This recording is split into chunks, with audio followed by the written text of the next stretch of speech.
চিংড়ি মাছ দিয়ে এই দিয়ে মিষ্টি কুমড় দিয়ে রান্না করে মশলাগুলি দিয়ে দিলাম। আসসালামু আলাইকুম। মিষ্টি কুমড় দিয়ে ছোট চিংড়ি দিয়ে রান্না। আমি এখন এগুলা মশলাটা কষায় চিংড়ি মাছটা লবণ করে নিলাম। এখন মিষ্টি কুমড় দিয়ে দিচ্ছি, কারণ তেল দিয়ে পরে বাগার দিব।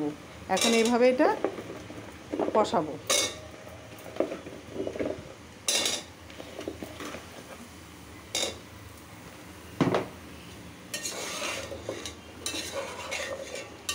কষায় একটু ঝোলের পানি দিয়ে দিব। তরকারিটা অর্ধেক হয়ে গেছে, অর্ধেক হয়নি, সরি, কষানো হয়ে গেছে। এখানে এই বোম্বাই মরিচটা দিয়ে দিলাম, হাত দিয়ে দিলাম না, দিলাম। মিষ্টি কুমড়োটা তেমনটা ভালো না, একটু চিনিটা বেশি দেবো। চিনিটা বেশি না দিলে ভালো লাগবে না। আর বড় চিংড়ি না, ছোট চিংড়ি, এই চিংড়ি দিয়ে এই তরকারিটা রান্না করলে বেশি মজার। ঝোল দিয়ে দিলাম, ঝোল বেশি দেবো না।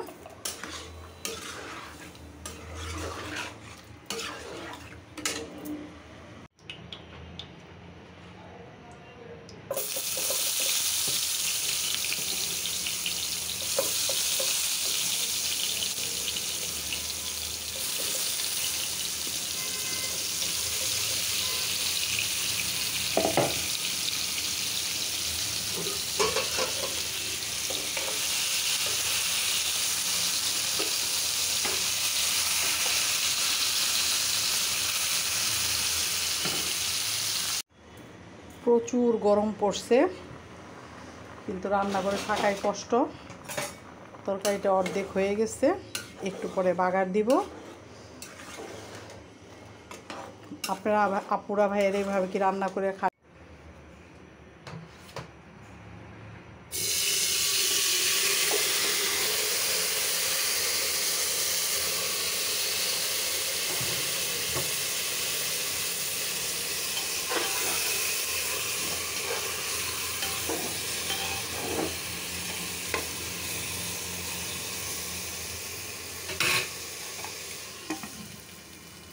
প্রচুর গরম পড়ছে, রান্না করতে, পাকঘরে এসে রান্না করতেই কষ্ট।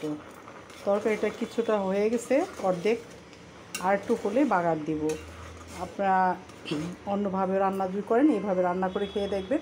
এটা চিংড়ি মাছের তরকারিটা এইভাবে মিষ্টির মধ্যে রান্না করলে বেশি টেস্ট লাগে। কারণ অনেক গরম পড়ছে, না রান্না না করেও তো থাকা যাবে না, খাবে কোথায়। এখন বাগার দিব। পেঁয়াজটা ভাজা হয়ে গেছে, এখন বাগার দিয়ে দিব।